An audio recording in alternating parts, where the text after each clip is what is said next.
What if one man could reshape an entire continent? What if a single life could alter laws, governments, armies, and even the way millions of people think about themselves? More than 2 centuries after his fall, the shadow of Napoleon Bonaparte still stretches across Europe and far beyond. His empire vanished, his armies were defeated, his dynasty collapsed, yet somehow Napoleon never truly disappeared. Welcome, friends, to the 10th and final chapter of our epic series on the Napoleonic Wars. Over the past 9 episodes, we have witnessed the rise of a young Corsican officer who crowned himself emperor, shattered ancient kingdoms, humbled Europe's greatest armies, and came closer than anyone before him to dominating the continent. We marched through Austerlitz, Jena, Wagram, Borodino, Leipzig, and Waterloo. We followed triumph, ambition, glory, disaster, exile, and defeat. But today is not about battles. Today is about something even more important. What remained after the guns fell silent? Why do we still study Napoleon? Why does his name appear in textbooks, military academies, courtrooms, and political debates? Why is a man who died on a remote island in 1821 become one of the most influential figures in modern history? This is the story of Napoleon's legacy, the story of how the Napoleonic Wars changed the world forever. The man who rebuilt Europe. When people think of Napoleon, they often imagine battlefields, cavalry charges, cannons, and military genius. Yet Napoleon's most enduring achievements were not won with muskets or artillery. His greatest victory was administrative. When Napoleon came to power, France was still struggling with the aftermath of the French Revolution. The old feudal system had collapsed, but chaos often replaced stability. Laws varied from region to region. Local authorities frequently contradicted one another. Institutions were weak. Napoleon sought order. In 1804, he introduced what became his most important achievement, the Napoleonic Code. This legal code established principles that sound ordinary today but were revolutionary at the time. Equality before the law, protection of private property, religious freedom, the abolition of feudal privileges, a unified legal system for all citizens. For centuries, European societies had been divided into privileged nobles, clergy, and commoners. Napoleon's code swept much of that away. The impact was enormous. As French armies moved across Europe, they carried these legal principles with them. Even after Napoleon's defeat, many countries chose to keep significant parts of the system because it simply worked better than what existed before. The Napoleonic Code became a model for legal systems throughout Europe, Latin America, and beyond. Today, many aspects of modern civil law trace their roots directly to the reforms introduced under Napoleon. Ironically, some of Napoleon's most powerful victories survived precisely because his enemies decided to keep them, building the modern state. Napoleon also transformed government itself. Before the Napoleonic era, administration in many parts of Europe was fragmented, inefficient, and often controlled by local aristocrats. Napoleon replaced this with a highly centralized structure: departments, prefects, professional administrators, standardized procedures, merit-based appointments. These reforms created a government capable of functioning efficiently across large territories. Modern, bureaucratic states often receive criticism, but their origins can frequently be traced back to reforms introduced during the Napoleonic period. Many governments today still operate using administrative concepts that Napoleon either created or refined. His vision was simple. The state should be powerful, organized, and capable of enforcing its decisions consistently. Whether one views that vision as admirable or dangerous, its influence remains unmistakable. Education and the creation of elites. Napoleon understood something many rulers overlooked. Armies win battles, but educated people build nations. To sustain his state, Napoleon invested heavily in education. He established a network of lycées to train future administrators, officers, scientists, and professionals. He strengthened institutions of higher learning and encouraged technical education. Among the most famous examples was the École Polytechnique, which became one of Europe's leading centers for scientific and engineering education. The purpose was practical. Napoleon needed capable individuals to run his empire, yet the consequences reached far beyond his own lifetime. Generations of leaders, engineers, military officers, and civil servants emerged from educational systems shaped by Napoleonic reforms. In many ways, Napoleon helped create the model of the modern meritocratic state, one in which talent, education, and achievement mattered more than noble birth, at least in theory. His famous principle, la carrière ouverte au talent, the career open to talent, became one of the defining ideals of modern society. Economic foundations of the modern world. Napoleon's influence extended into economics as well. He established the Bank of France. He stabilized currency. He improved taxation systems. He encouraged infrastructure development. Perhaps most importantly, he supported the spread of standardized measurements. The metric system, first developed during the French Revolution, gained widespread acceptance during the Napoleonic era. Today, billions of people use measurements that became international standards, partly because of changes accelerated by Napoleon's conquests. It is one of history's strange ironies. People who know little about Napoleon still encounter his legacy every day, sometimes simply by measuring distance, weight, or volume, revolutionizing warfare. If Napoleon transformed government, he transformed warfare even more dramatically. Military academies around the world still study his campaigns, not because he always won, but because he changed how wars were fought. His core system was revolutionary.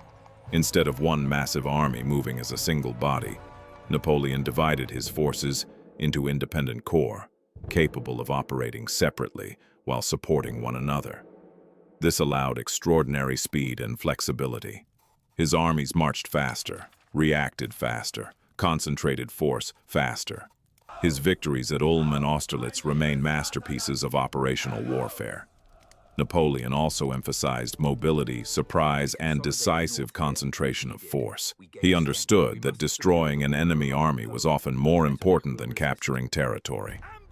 This principle influenced military thinkers for generations. Karl von Clausewitz studied Napoleon extensively. Helmuth von Moltke built upon many of his concepts. Countless commanders throughout the 19th and 20th centuries borrowed elements of Napoleonic strategy. Even modern military doctrine continues to reflect lessons first demonstrated on Napoleonic battlefields. The rise of the citizen soldier. Before the French Revolution and Napoleon, armies were often relatively small professional forces. Napoleon helped popularize the concept of mass national armies. Citizens became soldiers. Military service became linked to national identity. Patriotism became a powerful military force. The consequences were profound. Napoleon demonstrated what a motivated nation could achieve when it mobilized its population on an unprecedented scale. This transformed warfare permanently. The great national armies of the 19th and 20th centuries owed much to the example established during the Napoleonic era. The birth of modern propaganda. Napoleon understood something that many leaders before him did not. Power depends on perception. He carefully cultivated his public image. Official bulletins celebrated victories. Artists painted heroic scenes. Newspapers spread carefully crafted narratives.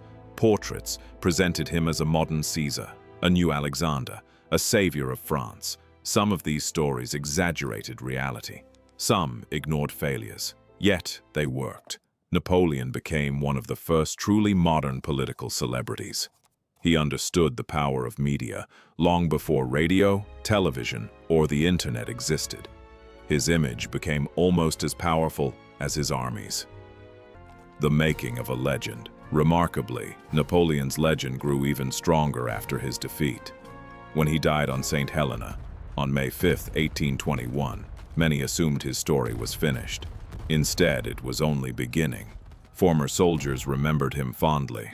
Writers romanticized his achievements. Political movements invoked his memory.